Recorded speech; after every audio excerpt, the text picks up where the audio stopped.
Hi there, you're listening to the Guitar Speak podcast, produced here in Sydney, Australia. My name's Matt Wakeling. Thank you so much for joining me today. Now today I speak to another Sydney-sider, Chris Brooks. Fantastic guitar player. He's released a couple of amazing instrumental albums. Is a brilliant teacher who's released some great products and also gives one-on-one tuition. Great player. He's got a cool story and it was great to catch up with Chris. We caught up in between thunderstorms, so during the interview you might hear the rain a little bit from that leaked through my microphone. Not literally. Alright. There's been some great feedback from our interview with Perry Ormsby of Ormsby Guitars. Even today, as I record this, I bumped into an old friend of mine, Owen Roberts, and his lovely family at the shops of all places, and we blocked the aisle and we caught up a little bit. He's a great guitar player and a guitar teacher, also from Sydney, and we went to university together back in the day. Anyway, Owen was saying, enjoyed the Ormsby interview, and he in fact owns an Ormsby GTR. So we talked a bit about that as well. So those Ormsby guitars are everywhere, not only Australia but around the world. So great to see an Aussie builder taking on the world. Of course, you can hear that interview and all of our past interviews if you look us up on iTunes or Stitcher or guitarspeakpodcast.libsyn.com. Alright, on to our interview of the day with Chris Brooks. Now, for the interview, I'm going to play a part of the title track of Chris's latest album, The Axis of All Things, to give you a taste of his playing. And then the interview kicks off as Chris answers my often first question: tell me about your start on guitar.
I had a couple of moments, actually, breakthrough moments. My parents bought me a guitar when I was 8 years old, and I took lessons for about 6 months, and that seems to be the threshold for people who aren't really that interested in it. And I put it down for a few years, and then when there were two sort of moments that made me pick it up again, and one was hearing Brett Garsed play with John Farnham, and then around that same time hearing John Norum play with Europe when the solo.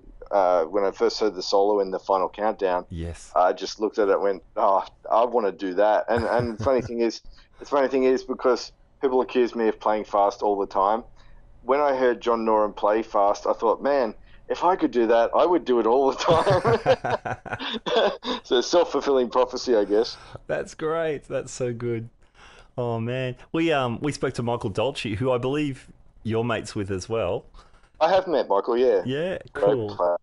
And he quotes he mentions seeing Brett Garsed on tour with John Farnham as well, being a big deal, catching him on the TV. Yeah, absolutely. There's so many. Like I talked to like some of the other guys like Jeremy Barnes as well, and when you talk to a lot of Aussie guitarists of a similar vintage, that concert that was broadcast on national TV live, I think it was, back in like early '87 or something. Yep. For everybody, for all of us in Australia, that was like our Jimi Hendrix at Woodstock moment. There were so many guitar players that they kind of just, or budding guitar players that just jumped in because of that concert. Oh man, absolutely. I remember it, and I think it was simulcast, which Yeah. for So you turn on the radio nice and loud and watch it on TV at the same time. exactly, and it was all before high def TV, so Yep, it's not as if we had stereo TVs or anything then, but exactly. yeah, you could hear it on the FM. Yes, that's massive. That's the moment. Yeah, I think we were all watching the same thing. Absolutely. And it's so influential because, I mean, there was some great guitar players. Tommy Emmanuel was already doing stuff Hmm. and whatever. But as far as like electric guitar and seeing someone like Brett do the tapping thing and the hybrid picking and the dive bombs and the pinch harmonics, and it was all there, and it was like just so explosive, and it was top shelf, and it was coming out of Australia. You know what I mean? So that Yeah, for yeah, a lot of us as Aussie guitar players, it was just like, wow, this can actually be done at this level at home. It doesn't have to be just an American thing. yeah, definitely. That's cool. That is very cool. So, I think we'll get on to some more Brett Garsed as we move along and talk about your albums, which Sure, is super for sure. cool. But so okay, so late '80s, you hear John Norum, you hear Brett Garsed. What happens then?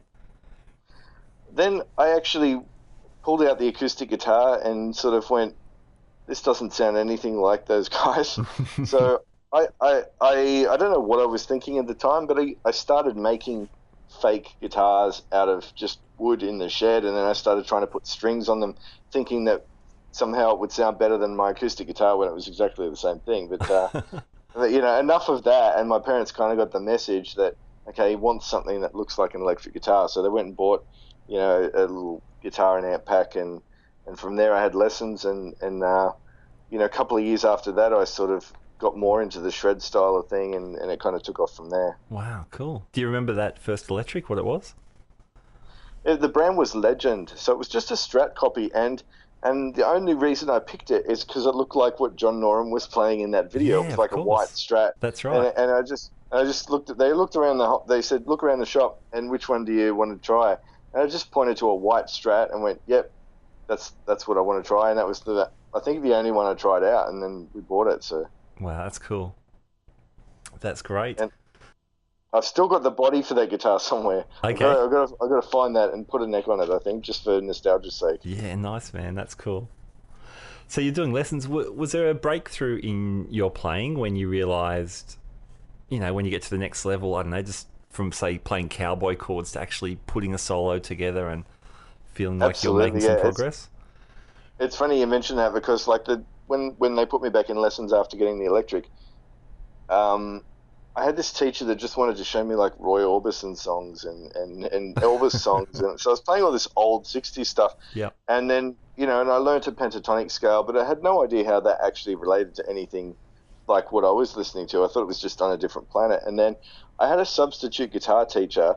His name was Chris as well, and I had him twice, and I don't know his last name, and I've never seen him again. But the dude changed my life. Uh He huh. showed me he showed me a 3 note per string major scale, taught me what upstrokes were, so I don't be playing everything with downstrokes. Yeah, And yeah. then he gave me a cassette that had 2 Yngwie Malmsteen albums on it, Oh, and from that, another life changing moment. So sometimes it's just those little moments yeah, that yeah. just so much is born of that one situation. Man, that's cool. Very cool. And what did you do with that? What happened with the Malmsteen and the three notes and stuff? So once I learnt those scale patterns, it's just like, okay, so if I start doing that on every fret, I'll know how to sort of play up and down the neck, and if Yeah, I yeah. connect the patterns up, and I started, so a lot of it was self discovery after that. So a lot of the Okay. time, I would pick something up from a teacher or a player, and just be one thing, and then I'd go off and turn that into a month's worth of homework, and then somebody else would show me something else, and then the instructional videos like the REH and the Hot Licks Yep, videos, yep. became hot, and I had a job, so I could start buying them, and so a lot of those guys were my teachers in a way as well. Once I finished those initial, Roy Orbison lessons. Yeah. That's cool. What videos were you watching? What were some of the instructional ones? So Yeah, Vinnie yeah. Moore's for 2 Hot Licks videos, the Paul Gilbert one, Yeah, yeah. Joey. Joey Tafoya, Key Marcello, Alan Holdsworth. I had no idea what Alan Holdsworth was doing, but just to see what was possible was amazing. Yeah. Wow. And Richie Kotzon's rock chops, I got tons of Oh yeah. material out of that as well. Like all my legato stuff, in one way or another, sort of comes out of studying that video. Okay. Cool. That's great. Yeah, I definitely remember some of those. I like the Paul Gilbert one. That's when he'd like take a break and do some magic tricks on the guitar or something. Yep, that's it. I never worked on those. I just worked on the licks. Hey, you seem to be super disciplined, even at this stage of your career when you've really put a lot of time in. Were you like that all the way along? Could you just sit down and pour the hours into the playing? Yeah, once sort of got to the end of high school, became quite obsessed with the amount of time I was putting in. And I know better that it's not necessarily the number of hours you put into it, but back then it was all no social life. And my parents wanted to take me to some family thing. I just grumble my way through it until I could get home, slam the door, and then go home and get my 5 hours practice, and no one would see me until it was done. And Yeah. so and I guess I get that from my dad because my dad's been a career musician as well as a drummer, and he's in his late 70s now, and he still practices drums 4 or 5 hours a day. Oh wow. And it's crazy, and he's always every time he talks to me, he's showing me a new stick grip that he's experimenting with, and I'm like, you sort of think, well, wouldn't you have picked one by now? But no, it's just the evolution of the technique, just goes on. As long as and I guess I get that naturally, but also seeing it, I know that, that's how I want to be as well. Like I still want to be figuring out how to build a better mousetrap or reinvent the wheel in 20, 30 years time. Yeah, cool. That's awesome. Now, is your dad is he gigging or does he He do much stuff? plays in a church band. That's about his extent of his playing commitments these days. Okay. But most of it is just the study of it for the love of it. Yeah, wow. I think his 65th birthday, my brother and I bought him double kick pedals and a Mike Portnoy instructional video. And obviously that's not something our senior citizen normally listens to. But then he started doing double kick, and then he started listening to Thomas Lang, and so I still find inspiration in that. The fact that you can go out of your comfort zone and pick up new things, and then go and work on that. Cool. That's awesome. I love that. And yeah, man, obviously passed down. So that's very cool. When did you start teaching? Become a big part of your career. It has, yes, especially the last few years. I actually, as soon as I knew that you could charge money to show somebody something, I was a guitar teacher. So I'd say I probably had my first student when I was 15 or 16, Okay, and then yeah. when I was at the Institute of Music for a while, that was sort of the only way I made money was to just have half a dozen students a week, and that was my train fare money and my lunch money, and so it's always been something I've had my finger on ever since I figured out that I was pretty good at showing somebody something. Okay. Nice. So you mentioned the institute. Did you do the contemporary course there? I did, and I studied with some great players. Some of them I didn't even know how great they were until years after, But I mean, obviously people like Dieter Kleeman, I knew straight away that he was awesome. Yeah. And Carl Orr and old Ike Isaacs is long gone, but phenomenal players and teachers as well. So it was a golden time. But I mean, as you probably hear from most people that study at institutes or GIT or MIT or anything like that, a lot of it is the inspiration that you get from you sitting in practice rooms with other players and picking their brains, and it's just like a cultural influence as well as just the educational side of it. Yeah, for sure. Yeah. And it's often what you make of it as well. You can get all this great information, but until you, put it into practice and trying to make the stuff work, it's That's it. I mean, you could be in the best school.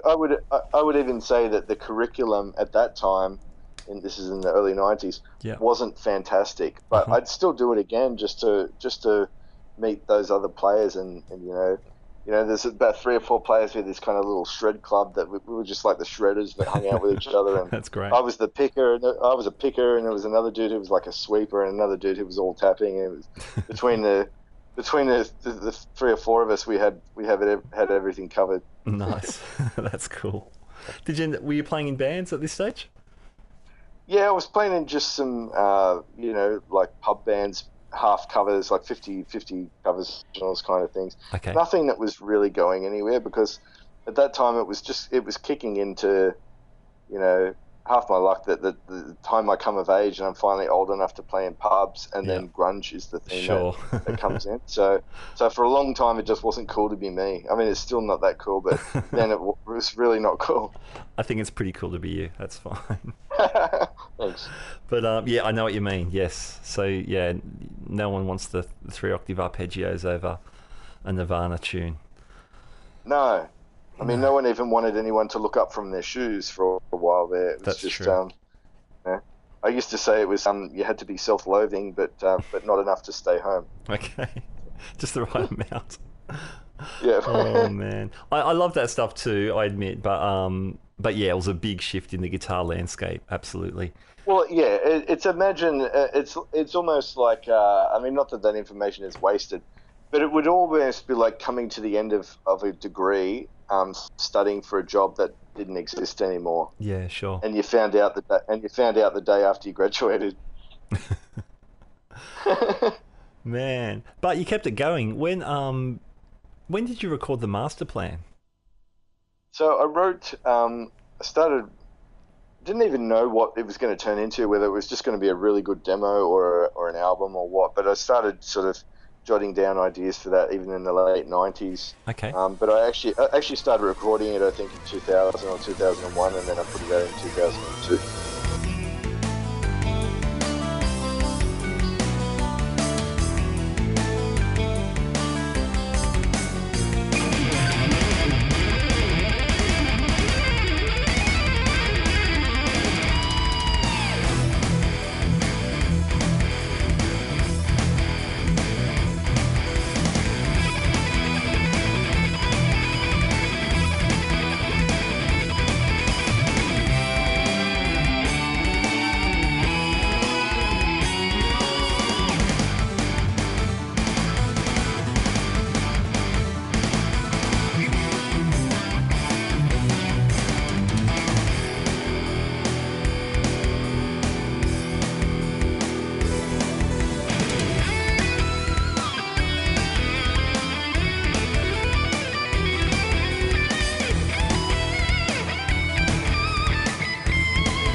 Yeah, it was very much a solo album because, I didn't know any musicians that could play what I was writing. I was almost writing it as if I wanted people of Virgil Donati or Mike Portnoy caliber to be able to play. And of course, I'm living on a 5-acre property, way out of Sydney, and there's just no one that can do that. So I programmed all the drums and I played bass and programmed all the keyboards and did all the guitars. And a lot of the time I didn't even know what I was going to play on the guitar until I fired up the amp and wanted to lay down a guitar part. So sometimes when you hear a melody on that album, you're actually hearing like a minute after I came up with it. So Really? it's Wow. it's pretty fresh in that regard. And then I really tried to do a lot of improv in the solos as well, just so it didn't sound too kind of contrived. Yeah, cool. Cool, man. It sounds great. And there's, I'm hearing some prog kind of influences. There's tracks like Axiom or Blue Sky Odyssey when got some nice sections in 7, some tempo shifts.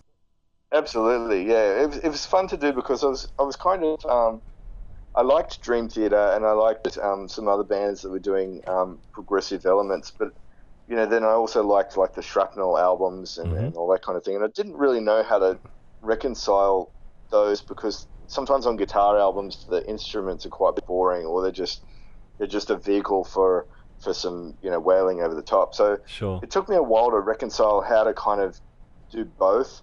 But I think hearing different projects like John Petrucci had this project called Liquid Tension Experiment with Mike Portnoy, for instance. So it was cool to hear albums like that were just all instrumental, but still, everyone gets a chance to shine. I really wanted to incorporate that into the thing. So there's lots of time shifts, metric modulation, and just anything I could do, to kind of break out of, maybe sounding like a Vinnie Moore album or a Joe Yeah, Satriani sure. album. Not Yep. not that I didn't love those albums, but Mhm. I didn't want to duplicate it. You know. Sure, yeah. I actually remember that Petrucci album was I think was Tony Levin the bass player or Billy Sheehan, or they did one each, one album each. It was supposed to be Billy Sheehan. There was various lineups talked about at one stage, but it ended up being Tony Levin and Jordan Rudess, who later ended up in Ah, okay. Dream Theater. Yeah, right, cool. I like those albums because they did feel a little bit looser to me anyway, a little bit looser than perhaps Dream Theater, but still a lot of Absolutely. Yeah. precision and um, yeah, it's a lot of drive, but yeah, somehow a little bit looser and vibier. Yeah, and I haven't even listened to those albums for a long time, but they just made an impression at that time. It was like a sort of a snapshot in time. A lot of that was coming out into what ended up on the master plan. Uh huh. Cool. And what gear were you running at that stage? I was playing an Ibanez. I had two Ibanez guitars. Actually, the reason this is funny, the reason I found out about John Petrucci was because somebody loaned me a John Petrucci Ibanez, and I went, "Who's John Petrucci?" So I actually found out about. I liked the guitar before I liked John Petrucci, so I ended up buying the guitar and then checking out his playing and thinking, "Wow, this is my kind of stuff." So That's cool. so I was using that, and I had an Ibanez RG 550 as well, and using Mesa dual rectifier head and box.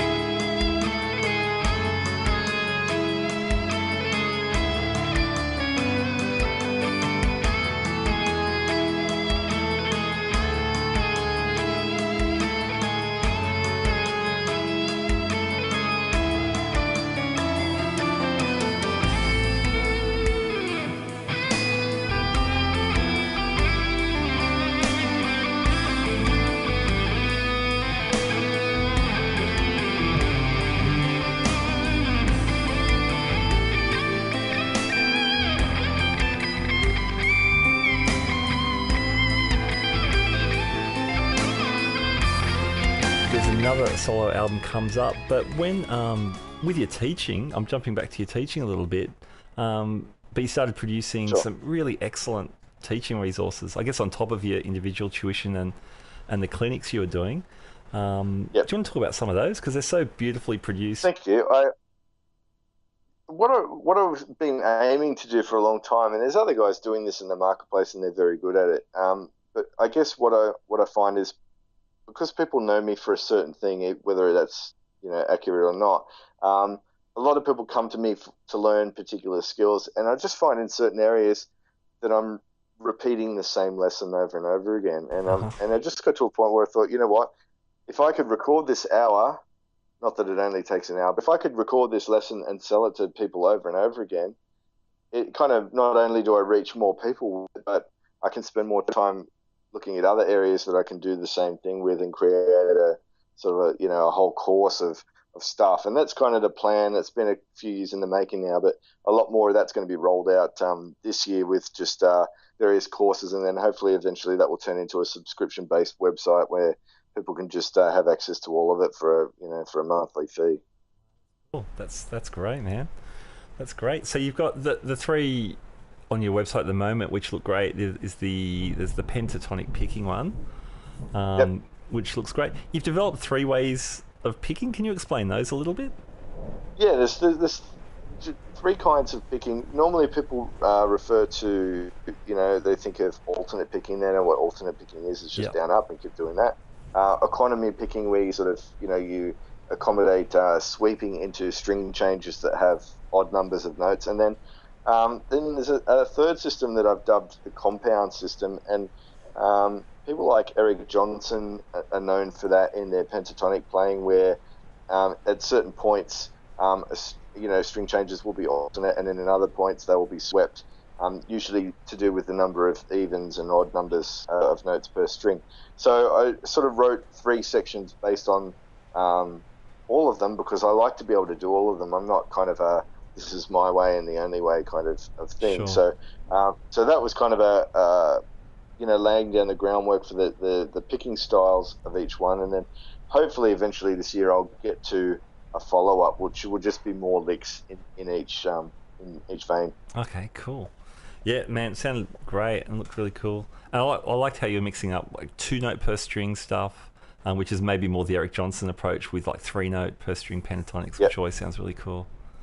Yeah, the Key Marcello, who was the other guitar player in Europe, used to Yeah. play patterns that would stay in one position, but you'd have 3 notes and then only 2 notes on that string, and then three from the next. So you're constantly borrowing between 2 and 3 notes per Oh, string okay. Yep. in order to stay in the position. So I really liked the way that those licks kind of just sound way different to what you would just be able to achieve with 2 notes per string.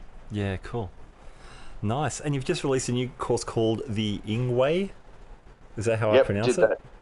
Yep, I did that kind of a pun on the guy's name Absolutely. in question, obviously, and that one was really, a labour of love for me. It took I sort of had the idea for that a few years back, but I really wanted to finish that one off and talk about his picking style because once again, Yngwie has a very compound, combination of elements in his picking as well. It's not just alternate picking or economy picking.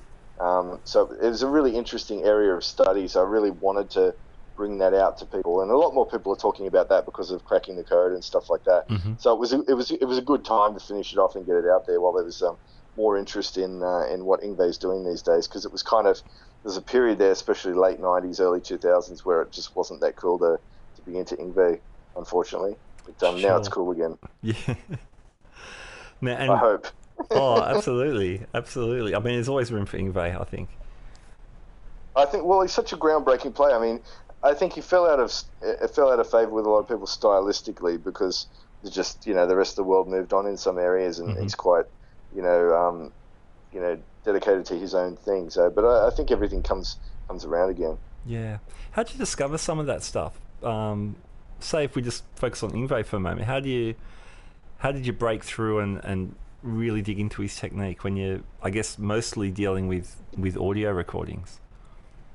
Yeah, the audio recordings were weird because I obviously can't see what's going on, but I would hear certain things and like I would hear picking runs that I was sure finished on a downstroke just because of the strength of the last note. But yeah, if I was alternating it 100%, I would come up with an upstroke on the end of that run. And I go, no, it just doesn't sound the same. So a lot of these things were questions that went on for years, and sometimes answers and little breakthroughs along the way. So it wasn't until maybe the mid '90s when he started doing some instructional videos, in Japan, and the I had an NTSC, you know, VHS player, and I could slow that down, and so I did a lot of slowing down and things like that, and Okay.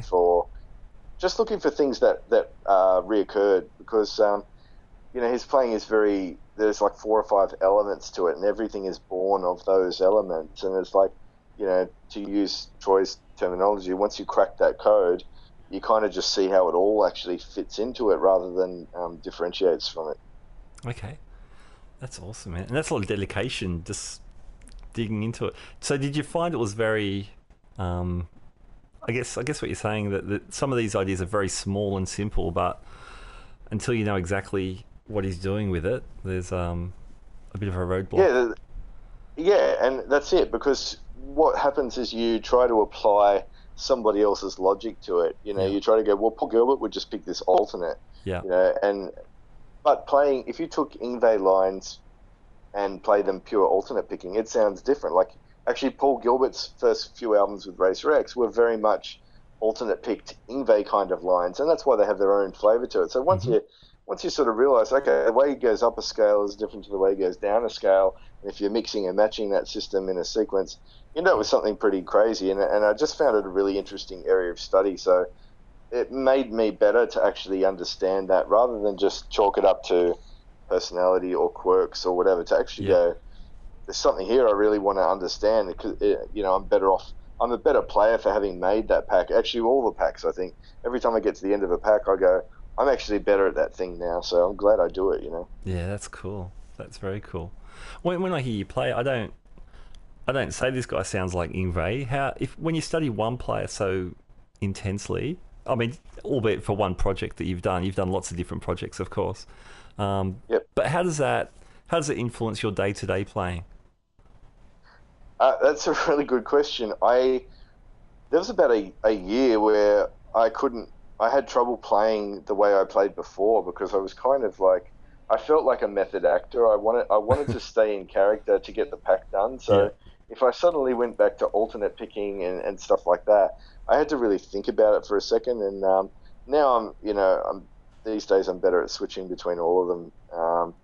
But yeah, for a while there, when I was making for about 3 or 4 months, particularly when I was making the pack, I only wanted to play that thing.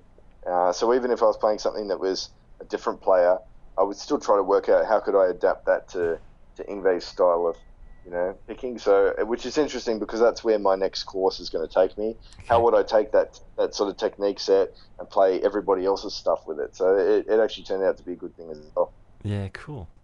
Excellent. Your latest solo album is The Axis of All Things, Yep. which is fantastic, man. The production on that is excellent. Is that Thank you. another self-produced album? Well, the way I did it is I demoed all the songs, and I don't think I'm ever going to demo songs again because I just fell in love with a lot of the demos. I've Yes. got Magic Demo Syndrome big time with Yeah. that album. But what I did is I went and I got the drummer had a real drummer that time, and Mm-hmm. we laid the drums down in a home studio. Then I took the stems from those, went home and recorded all the bass and drums and keyboards, and then took it all back to that same studio for mixing. And then Lord Tim from the band Lord actually did the mastering Oh, for cool. that. So I had help to make it sound a lot better than my first album. Sure. Man, not that the first album sounded bad, but the latest one, the production on it is a step along, I guess, is probably... Thank you. Yeah, I definitely wanted that. I didn't want to make the same thing. I mean, it took me a really long time to get to making another album. It was like a 7 or 8 year break between albums. So I definitely didn't want to make it sound like nothing had changed. Sure.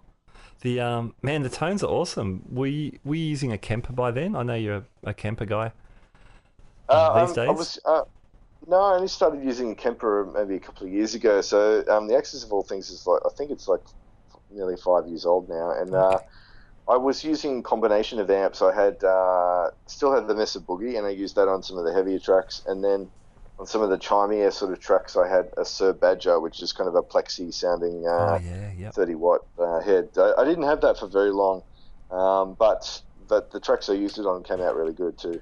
Nice. There's some cool tunes. Maybe we could talk about Transfiguration. I love the head on that. Yep. It's got a very Dorian flavour going on and a few things going on there.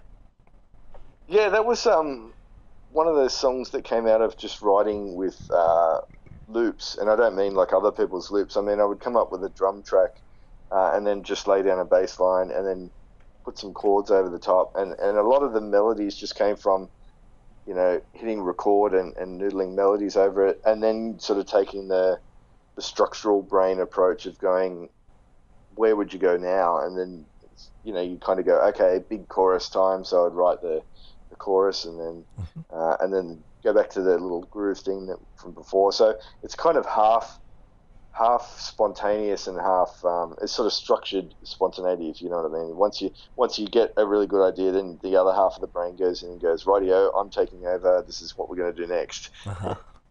Very cool. The track Prelude, you do bust out some neoclassical kind of chops. It's almost got a fanfare kind of a feel to it. Yeah, it's actually a classical piece. It's a prelude from TDM, which is a lot of people recognise as the Eurovision theme. Okay. But it's actually it's an older piece and about 400 years old. And I wanted a bit of pomp at the beginning of that album, just something that sounded, rather than just go straight into the title track, I just wanted something that built it up a little bit. So I did that little bluesy noodle thing at the beginning, and then went into the kind of the pomp of the melody, and then sort of crossfaded that into the actual, what I consider the first song on the album, which is the title track.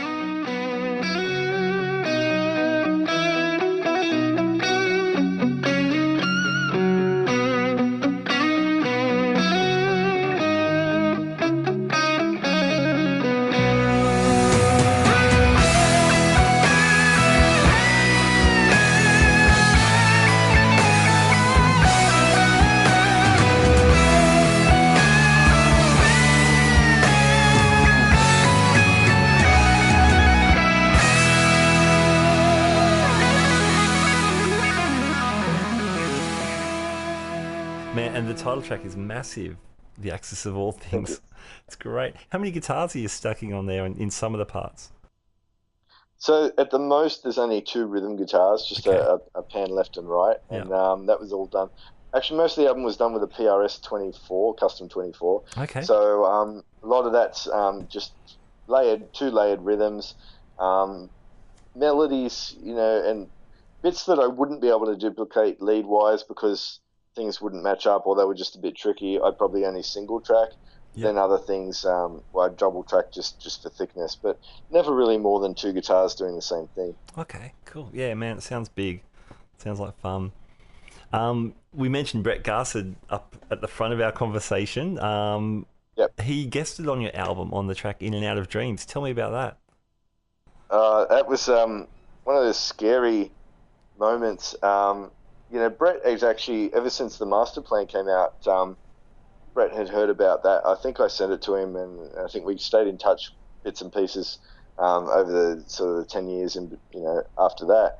And just the more I got to know him, I just realised what a wonderful guy he is, and he's just very generous, and he's the time that he gives, whether it's to talk to you about guitar or in my case to actually provide a solo for the album. So when he said he'd do something for me, I wanted to write something that was kind of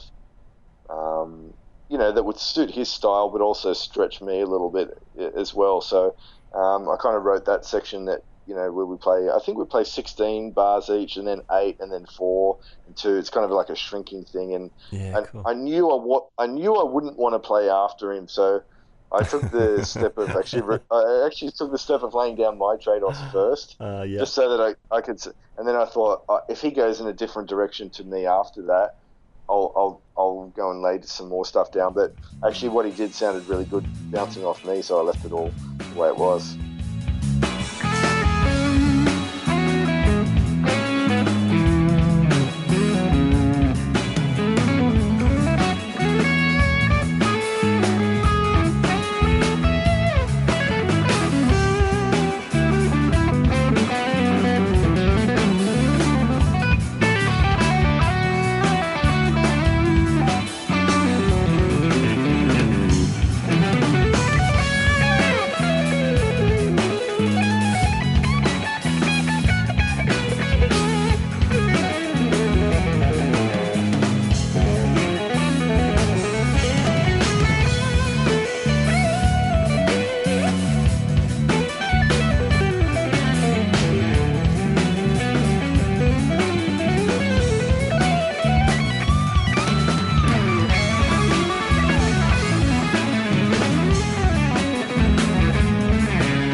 Sending stems back and forth? So most of the thing, with that, it just sent a mix down of the section and actually gave him where my solos were, just so he knew what he was kind of bouncing off, and then he just shoots back the wave file on its own and just pop it straight into the mix. And that side of it was really easy. That's such an exciting use of technology these days. You can get together and collaborate with people miles and miles away. And it's so funny because the first exposure I had to working with musicians that weren't in the same place was after the master plan came out. Yngwie Malmsteen's singer Mark Bowles asked me to do a couple of tracks for an album he was doing, and in those days we had the internet, so we could talk about the tracks, but the files were too big to send via email, so that we were still FedExing CDRs to each other, but then talking about it on the internet. So that it was funny evolving to, the point where where we could actually send files, like 10 tracks Yeah. of whatever, and it would they'd be there in an hour. Yeah, wow. Tell me about that. That must have been pretty amazing. It was cool. I don't actually remember how I first got in touch with Mark. I think it was because I was running actually I was running actually when I wanted to first start getting into web design for promoting my own music. Hmm. I ran an Yngwie kind of a fan site, but instead of talking about Yngwie, I would try and interview a lot of the other band members. And I think Mark might have been one of the people I Oh, approached at that okay, time. cool. And so I ended up keeping in touch with him. And then when I did an album, I went to Japan, part for holiday, but part kind of promotion, just to hand out demos of the album to stores over there. Hmm. And he was there, so I let him hear what I was doing. And then after the album came out, he was like, "Hey, do you want to write a couple of songs for this solo album I'm doing?" And so it all just sort of came together after that, bit by Wow, bit. that's very cool. Very cool. Scary, but cool. Excellent. And what else is coming up for you? What's the rest of this year look like? You talked about putting together some more teaching packages. Anything else we should know about? I think the focus is going to be on the teaching packs, because I just think I'd love to make another album, and I actually love to make a ton of albums. It would be great, but I think just economically, the packs do so well that it's just as a entrepreneur, it makes a lot more sense to put most of my energy into that and keep that going. And I actually really love to do that too. Yeah, So yeah, it's kind of funny, because kind of, even though I love the lesson packs, they're kind of like the day job now, and making music will be the kind of the love project on the side sure. hustle. But I'd love to do at least an EP this year, Uh huh. get something fresh out there, and show people that I can still write music as well. Yeah, sure. Man, I'd love to hear some new stuff. That'd be awesome. Here's the thing though, the point is you put together such a great product, and you're such a great teacher as well as a player, which not everyone is. A lot of players teach, but they're not necessarily great teachers. But you definitely do both fantastically. So to create the demand and to make that as part of your income as a professional musician, that's brilliant. Yeah, I actually love doing it because I love the analysis of it. I love problem solving. I love Hmm. finding out why this guy can do a pinch harmonic and the other guy can't, or why this guy can sweep and why that guy can't. And the thing about being a teacher is that you're not just speaking that one language of music. You've got to speak 50. You've got to speak it 50 ways to 50 different people. So to find the way that reaches the most people is like, it's actually a really interesting nut to crack for me as well. It's not just oh, albums don't sell, I guess I'll teach kind of thing, Yeah, which is, yeah, a lot of guys fall into. It just falls in, it becomes a necessity, but I genuinely like what I'm doing, so yeah. it's Awesome. good. That's brilliant. How about any live playing? You got any of that in the horizon?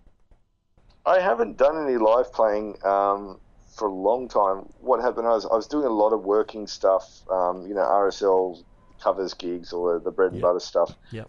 And as the teaching sort of took over, and I realized that was my passion, and so it kind of phased out gigs until the point where I haven't been doing any gigs at all. Love to do some instrumental stuff, but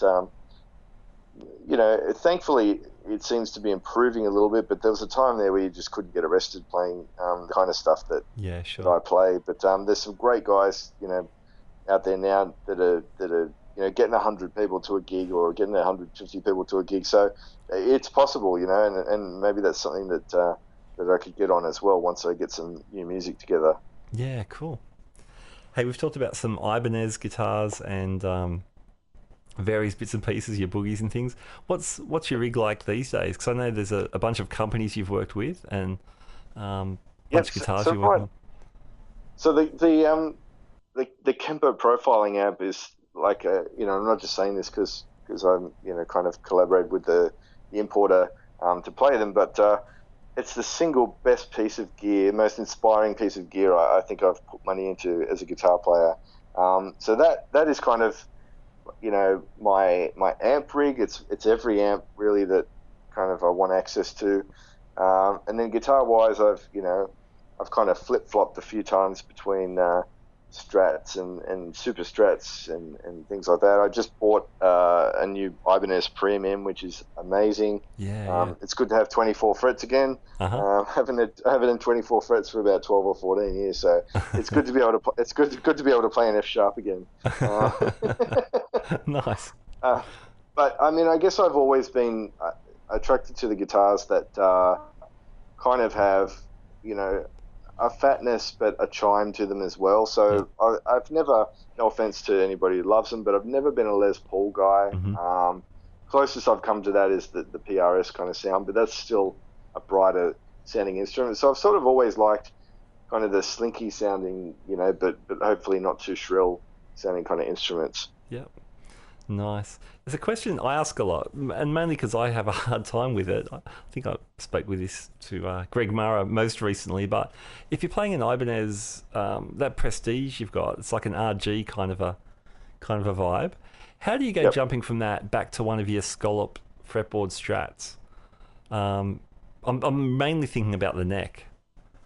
I kind of, I've done it for 25 years. That's the thing. So I guess I do it the way I've always been doing it. Just have a little bit of adjustment period maybe, and then, you know, back to it. And I first, you know, similar to Yngwie's story with scalping guitars, I didn't even know what it was going to do the first time I scalped the guitar. I just thought it looked awesome. So, so I did it, and then I actually realized that it's, you know, for the string grip and the bending vibrato and stuff like that. So, but the guitar that I had that on, that I first did it on, I only did it from the 7th fret up. So I still had, you know, half or a third of a fretboard kind of flat, and then the other 2/3 scalloped. So even from the beginning, I kind of had both worlds under my fingers. And then as I was fortunate enough to be able to accumulate, you know, other guitars, some would be scalloped and some wouldn't. And it actually brings out a different thing for me. So it's not like I try to play the same way on each instrument. If I was going to play the same all the time, I'd only have one guitar. Sure. So actually, part of the thing I like about new guitars is what they actually bring out in me, rather than, well, it's part what I bring out in them as well. But it's for me, it's a fresh, you know, perspective. So I you know, and plus with the teaching, I'm kind of teaching. You know, I could do one lesson on a flat guitar, one on a scalloped, and I'm kind of switching so often that I never even think about having to adjust anymore. Okay, cool. Awesome. How about pedals? I know you've used some Wampler and Sealar effects pedals. Has the Kemper replaced that kind of thing, or are you still? Yeah, I mean, I've loved what Wampler do. I still stand by their pedals as being great pedals, but I guess I stopped using pedals the same time I stopped using my last valve head. Okay.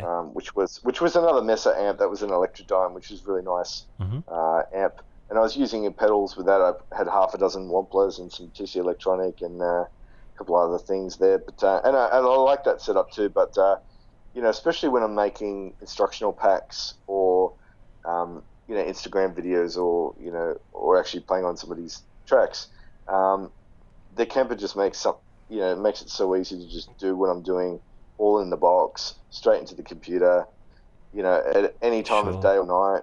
So that's my preferred way of doing things now. Yeah. It's just a convenience to it that's just worth every dollar. Yeah, that's great. Are there any particular amp models you're running in the Kemper? The most common one I use is a Marshall 1987X profile, which is kind of like the 70s Mark II kind of sound. Okay, yeah, cool. And I got that from a company called the Amp Factory that just do profiles for the Kemper. There's a lot of companies doing aftermarket profiles with you know, preamps and mics that I don't have access to. So it's, you know, there's some good profiles out there. But the funny thing is, I tend to use the Kemper almost like a real amp.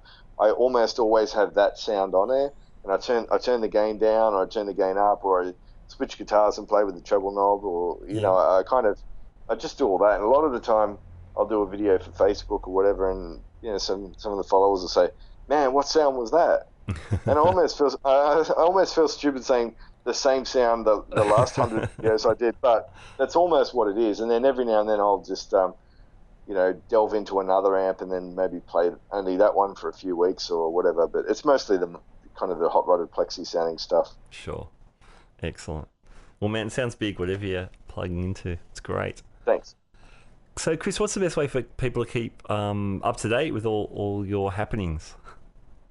Well, social media is all buzz at the moment. So Facebook, Instagram seem to be my biggest two. Yeah. The Facebook, I think, is Chris Brooks Guitar, and the Instagram ID is Chris Brooks with 2 zeros instead of O's. Yep. It was the only way I could get my name. Fair enough. Excellent. And you do, and I can say, yeah, you're regularly posting heaps of really cool things. Sometimes it's just you jamming away, which is fun to listen to anyway. Or it might be a little lick, like you often put up a lick of the day. And yeah, I've tried to start doing these because now you can do 60-second videos on Instagram. So I try my best to teach a whole thing in 1 minute. So I call this series Minute Licks, where I just rattle off as much as I can about a lick in 1 minute. And if it needs additional info, then people can go to chrisbrooks.com/free lessons, and I usually put the tabs up there as well. Cool. With some additional notes. That's great. Fantastic. Yep. 60 seconds to check out the lick, yep. And 3 months to get close. A lot of practice. You know, it's funny because to do one of those 60-second licks, it might take me 20 minutes because I keep waffling, and I go, it might take me 5 or 10 goes sometimes just to get that down in 1 minute. I've taken to starting to edit the videos down now. Okay. Just because sometimes I just want to keep talking and it goes longer than 1 minute. Fair enough. Well, cool. Hey, Chris, thank you so much for joining us today. Really great to hear more of your story and of the great things you're doing. And I love your albums and your teaching stuff. Thank you Excellent. so much. So keep it up. Much appreciated. Our pleasure. And we'll keep following your stuff with great interest. Awesome. Cheers, mate. All right, there's my conversation with Chris Brooks. It was great to meet him and find out more about his story, more about his guitar journey. Fantastic. So definitely check out his stuff at chrisbrooks.com and also guitarlickstore.com for those lessons. He does do some individual tuition here in Sydney if you're lucky enough to live nearby. So again, the website's the best place to inquire about that. All right, thank you for joining me for another episode of the Guitar Speak podcast. If you're enjoying the episodes, please feel free to share them around or give them a like or whatever on our social media. That really helps us get the word out, and we really appreciate that. All right, we are out of here. We'll catch you next time. My name's Matt Wakeling, and this is the Guitar Speak podcast. Bye now.